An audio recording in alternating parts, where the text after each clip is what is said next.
Brought to you by Community College for the fall 2017 semester here at the college.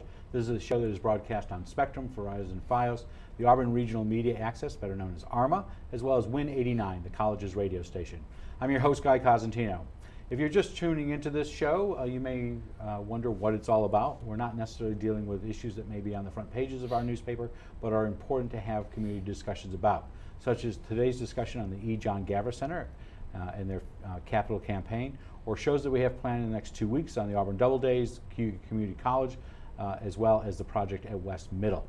Tonight, though, we are delighted to have with us members from the E. John GAVRAS Center team to discuss not only their programs, but also the new capital campaign that is underway. With us are Bob Padula, their board chair, as well as the Principal of Education Services, Kenneth Ward, and social worker Josephine Amelia. See, I was going to say Joe. You're right. I should have just stuck with what I knew. Well, welcome to be on the front page. We're delighted to have you here. And we're going to talk a little bit about the capital campaign near the end, but we're also going to talk about the GAVRAS Center as well. And the GAVRAS Center has been here before, but for those people who may not know, what is the GAVRAS Center?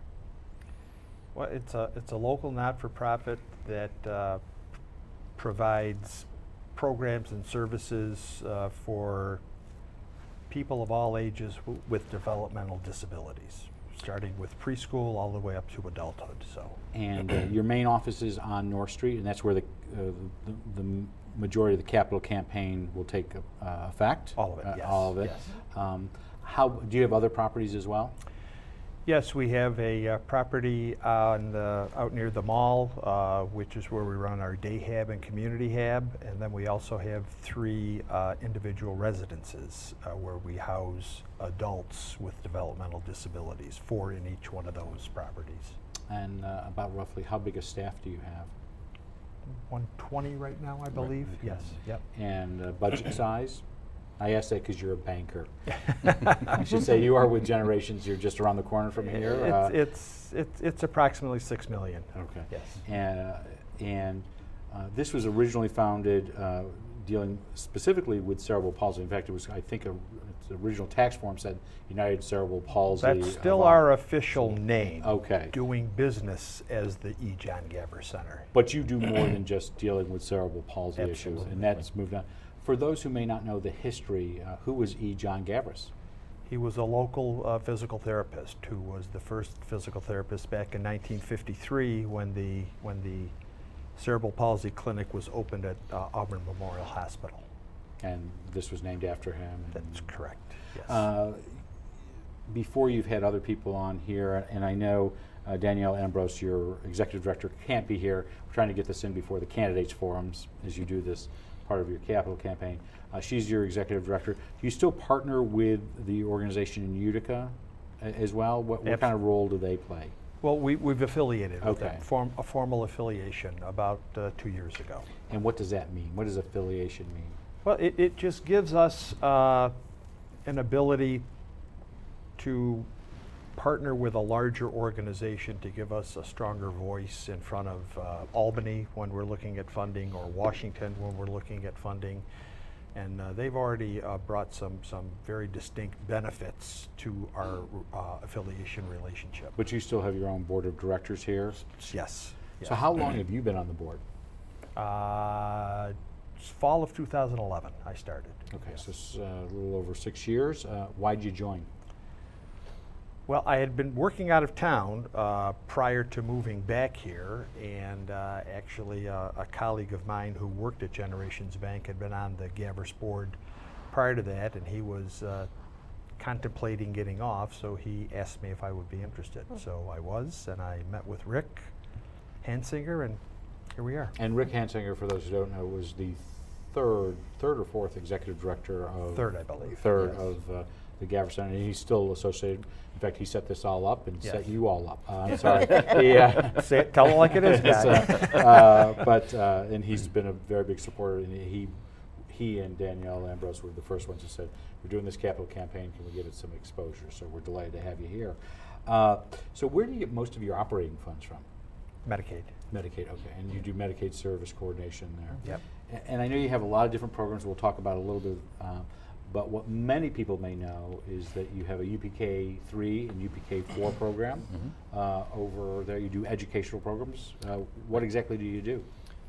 We're mostly known for, especially being a 4410 school that provides the special needs services for the children in the county. So what's 4410? Is that a piece of legislation? Right. Okay. Basically, it's the legislation that falls under education law. And what we have to do is abide by those regulations that exist for the special needs students, making certain that we adhere to their IEPs and giving whatever therapies are listed on those IEPs. And an IEP is what? An individual. We're going to get away from acronyms for a little bit. I know. It's an individual education plan. Okay. So do you have? So what's the age range for children who get educational services from you? Because you had said you deal from, frankly, cradle to grave, and that for a lot of different services. Yes. But for children. Typically they start with us as early as 2 years and 9 months. When they're transitioning out of early intervention services, they can actually come to our program at that age level.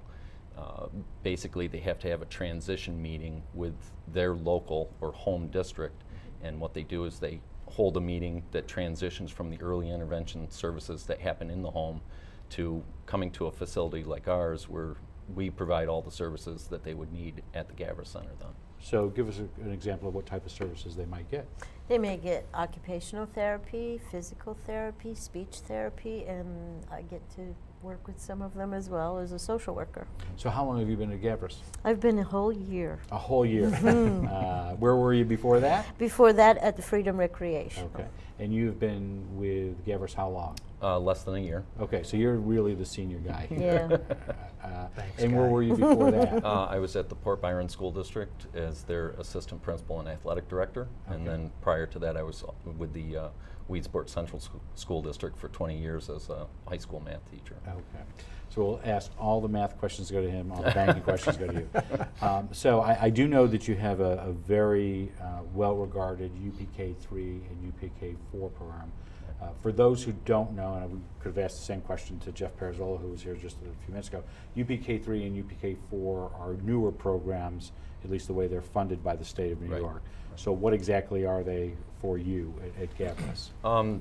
This was a real good opportunity for GAVRAS to pair up with the home district to us, which is Auburn, because they had applied for the grant through the state and federal agencies that allowed them to open up the 3PK and UPK programs, or 4-year-old program, for their children. And realizing the population that they were facing, they had to reach out to multiple agencies, and we being one of them, we had the room or space that would allow for them to come in, which then meant, because we are an integrated setting, meaning our special needs children must be offset or countered with regular ed students, that was something that GAVRAS had struggled with before, was finding, regular education children to balance that.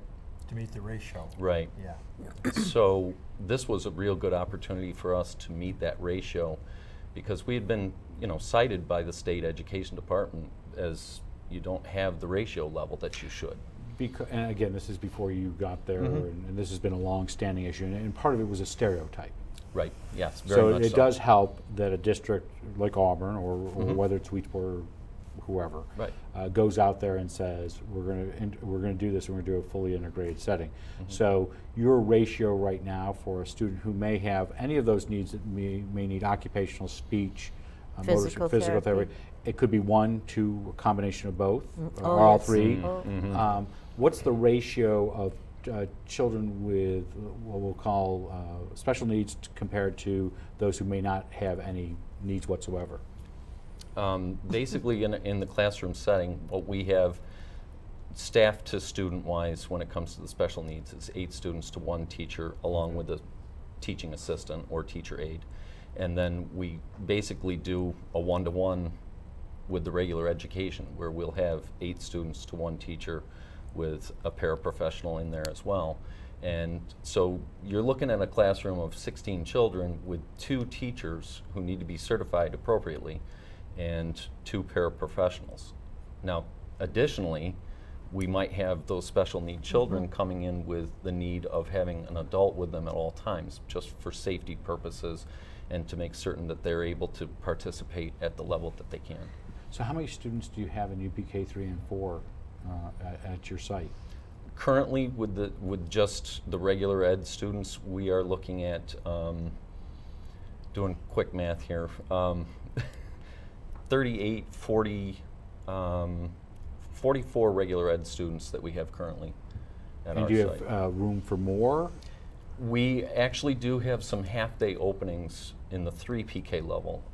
For us, And that's a relatively new program. Is that just Right. since January of this year? last Brand year. new, Yeah. yeah. Okay. Yeah, and for us, we were very fortunate to get full day and full on both 3PK and UPK this year. And the half day has kind of fluctuated a little bit. We had some people registered and then they decided that maybe that wasn't the right year to start, or they had been accepted at a different location or something like that. No, I've talked to many parents who both have had special needs and those who have not, and they just swear by the program. So they say very good things about the GAVRAS Center. So it's easy to have you on to talk about that. One of the other programs that you have done is that you've been very involved in the issue of autism. And in fact, most would say that you are the go-tos on the autism issue. You deal with all types of individuals on the autism spectrum, am I correct on that? Yes, sir. All right, so I've asked this question over and over again. I'm still going to ask the same question. For those who don't know what the autism spectrum is, what is it? He's the Ask the expert. math guy. Yes. I'm not certain how that's math, but Well, because some people interpret it differently, but right.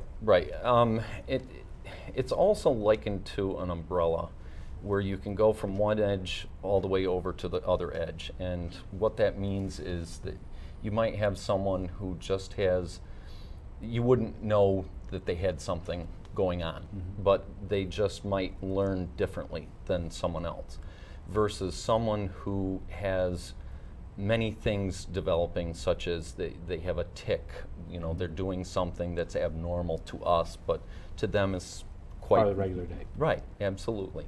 So you take that on a grand scale, and that's where the old saying of when you've met someone with autism, you met one person with autism, because it's so differentiated that you can't really say that, oh, well, they fall exactly here. So are the programs that you offer in the area of autism separate from the UPK? There might be some children who are integrated into UPK 3 and 4, but are there other programs that go beyond that age group for autism? We don't really break out into school age level. Okay. What we do when they are with us is we come up with a formative plan of what will address their needs, and when they get ready to transition from the 4-year-old to kindergarten level, we sit down at the meeting with the district and we'll say, these are things that worked for us. These were things that we saw great change with them when it came to the learning habits. And it's always their decision what to do, but we can always say they were successful if you do these things. And do you work with families as well on that? Yes, I do. Okay. I get to speak to the families when they're bringing their children in or when they're picking them up at dismissal, and they're always welcome to come in and chat if they need. Do they get or do they need services as well? The parents. Some are requesting more information, especially with the three-year-olds that we're getting now that we're getting them so young. We can almost identify them sooner and put in supports for them, and it's successful. So one of the fun events you do a lot of fun events, but one of them is the walk in the spring. It starts at Herman Avenue, crosses over Genesee Street into Hoops Park. You do your autism walk. How many years have you been doing that? This This fifth, 6 or 7. Sixth. Okay, and you're planning to do it again this coming Absolutely. spring? Absolutely. That's how you got involved? Yes, sir. So tell us how you, how'd you get dragged in?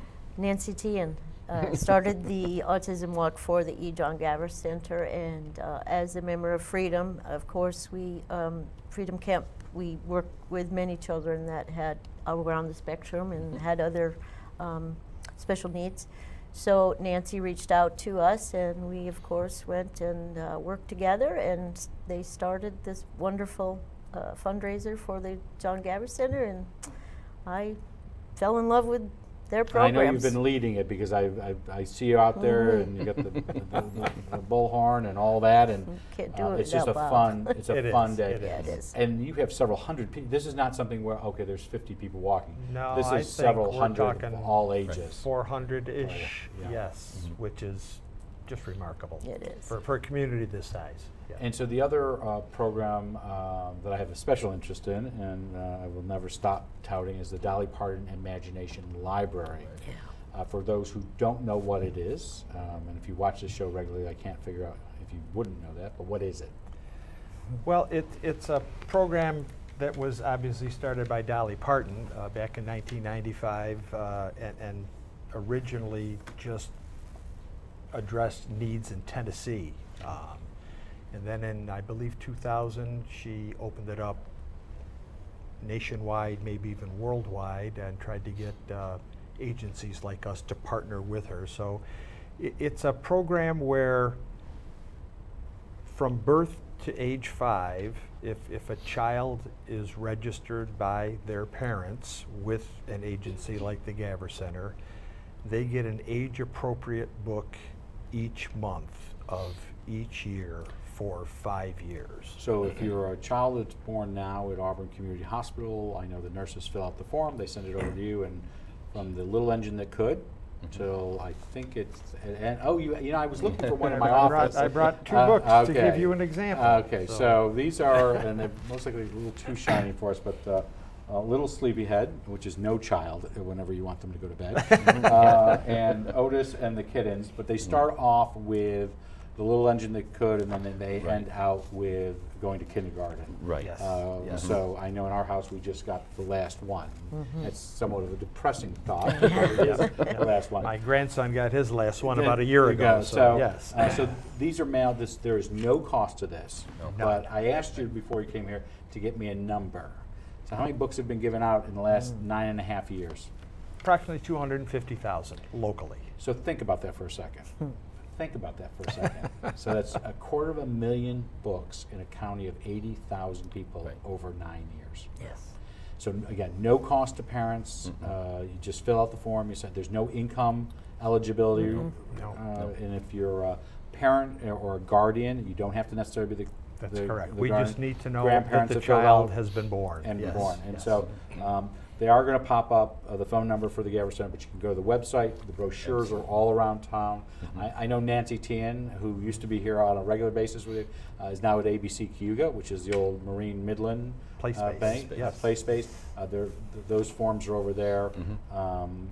But you're almost on the verge of celebrating your 10th anniversary. So February of 2018 will be 10 years. And one of the odd things is that Cayuga County was one of the first upstate, if it was not the first Yes. upstate Yes. county Right. to do this. And I know they're doing it in Onondaga, but we were first. right. So I wanted to talk, the real reason we have you here is to talk about your building. We're going to pop up some slides from time to time in the next few minutes to talk about the capital campaign that you are undergoing. First of all, what is the capital campaign for? Well, the capital campaign is to expand the facility at North Street to be able to accommodate more classrooms for the UPK and daycare wraparound programs. So I'm sure you're aware that a couple of years ago, another provider locally, the Neighborhood House, which used to provide services like this, closed up, and it caused a need to find additional spaces at other agencies. So we kind of stepped up to the plate. And So how much are you trying to raise? our campaign goal is $1.5 million. And you're in the silent campaign right now, but that does not mean that you are not asking people for money. That is absolutely correct. Okay. So the silent campaign, how much have you raised in the silent campaign right now? We have approximately 700,000. So you're just a little less, you're about 50 or 48% of the way there. Correct. Is that correct on the math? You're Okay. very good. Yeah. So this is to help you better serve the community. So you're looking at a whole, and they'll show the slides on a repeating basis, but we have 3 specific slides. You're looking at a new entrance. Well, yeah, one of our goals when we undertook this campaign was for those of you that don't know, if you've probably driven by the GAVRAS Center any number of times and you don't even notice it's there. I mean, it has an institutional look to it. And that's something that we definitely wanted to Could change. look like any other medical building, a doctor's office, anywhere. Exactly. Nondescript. Exactly. Exactly. So we wanted it to become a more welcoming entrance. And clearly, with your design of the front, with the GAVRAS Center in big letters, and then the symbol that will be over to the right, to the south of the building, that will give it a whole different look. Completely different. And we're going to remove a lot of the shrubs that kind of hide the building's view from the street when you're driving And so for by. people who may not know where it is, and as we're talking about this, is as you're going down on North Street on the right, North but on it's North just Street, before Standard Ave. Just before Standard Ave, yes. And so so that's the outside, and that's the nice wrapping on the outside, but you're going to change the lobby.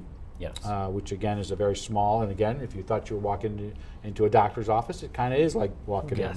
There's a check-in, there's a receptionist, there's a seating area. You're going to change that a little bit more vibrant and open in that. That is absolutely correct. I have to ask, I don't know if it's up on the screen, but it looks like a little Roman or Trojan soldier. Is there a reason for that? Or is it just the artwork?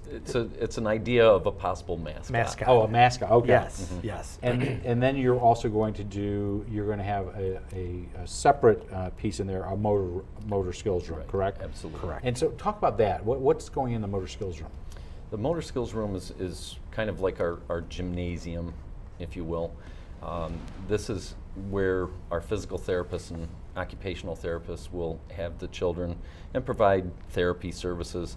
The other thing too is when the weather's bad, especially when it's rainy, muddy, kids want to play, and the only location that you can go to is a possible gymnasium area. So that's kind of our indoor play space as well.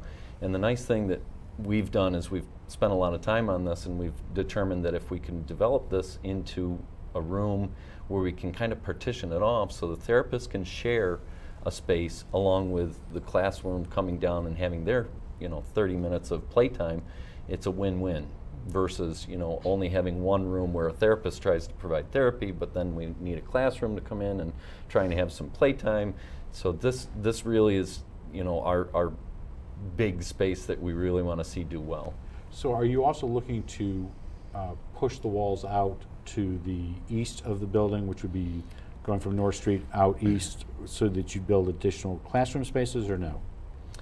No, right at the moment we're using the space that's currently there and we're converting it over to, and the main space that I'm talking about used to be a cafeteria space. Okay, all right. And that becomes the motor space area, and then beyond that would become some office area right at the moment. And we love to dream anyway, so who knows down the road, maybe, just maybe someday we could go that way with classroom. So of the 700,000, we said this is the quiet campaign phase. This is where you traditionally ask those who are the big supporters of the institution, they'll come in, ask them that. But you have not heard from your local philanthropic foundations yet. Yeah, we have. The big ones? Yep. Okay. We have from to our own foundation, the okay. E. John GAVRAS Foundation. No, I meant the community foundations that you still have applications to, that you will hear hopefully by the end of the year. Oh, yes, Okay. there are. That's what I'm, yes. So, yes. So they may be helping you Absolutely. bridge that gap as well. Is this the first time the GAVRAS Center has done a capital campaign in recent memory? I believe in recent memory, yes. Okay. Yes. I just don't remember Yes. any, Right. maybe since the building was built or whenever the last edition was. Right. So when did you start the campaign? Campaign started probably May, June of this year. And so the goal is, and this kind of ties in with another fun event you do, you're doing this silent campaign from now until the end of December. Correct. And I know they're going to pop up a slide that says E. John GAVRAS Center. It's the donor levels. You'll take donations from whatever amount low to whatever amount high. We will not turn any money away. Yes. But they can contact either Danielle Ambrose or call the number, or they can go to the website. But you have everything from a legacy donor who's $500,000 up to friends who are from up to $1,000 yes, and things like that. Yes. So the donations that you're getting in now, where do they fall in the range? Are they all across the spectrum? Are they mainly? Well, we've got 3 in so far. One was a $300,000 one, another one was a $150,000 one, and we also received a consolidated grant from the state, Okay. which was approximately $180,000. So you are a United Way agency, am I correct? Correct. So as people are doing the campaign now, they can earmark on there that they want it to either go to the GAVRAS Center or specifically to the campaign. That is Am I correct. correct on that? That is correct. So you get to January, your blackout windows from the silent campaign are over. You now start the public campaign. Am I correct on that? Correct. One of the things that you have done has been honoring those who've been very supportive of the GAVRAS Center over the years with the Legacy of Caring Award. And I think the first recipient was Dr. Romano, who was my pediatrician until I was 32. But you did the Mr. Bergen and his family last year. That's usually in November. You're pushing that out a little bit this year? We are. Okay, why? Well, there's a pretty specific reason. We're looking, that had always been just a, cocktail, late hors d'oeuvres. Usually November, December. November. Okay, Always okay. been in November, the ones that we've had currently. This year we're looking to change it up to make it more of a formal dinner event. We want it to be the kickoff event for the public phase of our capital campaign. So, and we're looking to get a influential speaker to become a speaker at that program. So will you then roll out who, like I said, you've done honorees before. You'll roll out that honoree at that time, not? That's correct. Okay. And the expectation is that something that's going to be at the Hilton Gardens or somewhere else? Locally. Locally, okay. Yeah. And how can people find out about that event? Well, once we have feelers out to several different speakers. As soon as we get one back, we'll be able to confirm a date and a place, and then we'll start making that information available. So 1.5 in this community is a big lift. You and I were in a meeting last week where we heard 12.5 for another one. It's even a bigger lift, but 1.5 is a big lift. If you get all that money, and you expect that you will, when would you start renovations? Well, some renovations have actually started already. So, Well, just relocating rooms in anticipation. No, but I'm talking about names. What you've talked Oh. about, the motor skills, the lobby, the entrance. When do you? 2018. And would you hope to finish in 18 or? Yes. In that Yes. time period? Yes. And again, people can make donations how? Well, they can make donations. I'm pretty sure there's a link at the website. There is? Call the GAVRAS Center, get a hold of anybody who's on the Capital Campaign Steering Committee. That information should be up on the website, so yes. We would suggest people avail themselves. It's a great website. It's very user-friendly, and you can find out a lot about the agency and where you have slots available and services. We didn't even get into Medicaid service provide and day have and rehab. We'll have you back in the spring. Talk about those things. Sure. We'll set that up with Rick Hansen. We'll be further ahead in our campaign and hopefully have a larger number to report to you at that point in time. So we do want to thank Mr. Padula, who is the chair of the board. He's also with Generations Bank, as well as the principal of Education Services, Ken Ward, and social worker Josephine Emilio for joining us to talk about the capital campaign. 30 minutes goes very fast. I think you sat here more for waiting before the start. But we do encourage you to go to look at what the E. John GAVRAS Center provides in services, whether it's the Imagination Library, Legacy of Giving, their Autism Walk, or a whole series of other good services they provide. We'll be back on Tuesday with our normal round of shows on Inside Government. New York State Assembly Minority Leader Brian Kolb, who used to represent parts of Cuyahoga County, will be on. He'll be talking about his possible run for governor, but more importantly, the Constitutional Convention that you all will get to vote on November 7th. That'll be followed by an update from Adam Winslow, the general manager of the Auburn Doubledays. We'll talk about the 2017 season, but more importantly, what to expect when he has a whole year to plan for the 2018 season at Falcon Park. That'll be followed by two shows on Thursday. The first one will be Keith Batman, the chairman of the Cuyahoga County Legislature, who will give us a county update, as well as hopefully talk to us about and give us an update on where they are in their search for a County Administrator, and that'll be followed by a discussion about the renovations that are nearly complete at West Middle School, nearly in play at West Middle School with Unity House's Liz Smith, as well as 2+4's Director Sue Kimmel. And then once that's all done, we are in full campaign mode, and we will be back with candidates for the Cuyahoga County Legislature as well as the City Council in all of October, and we'll return in November with a normal series of shows that include a discussion about this college, Auburn's education funding, as well as a series of other not-for-profits. For now, have a good night, have a great tomorrow, and we'll see you back in the studio on Tuesday. And they'll tell us when we're out. We cover everything. We did. We covered a lot. Okay. We covered a lot. So I did.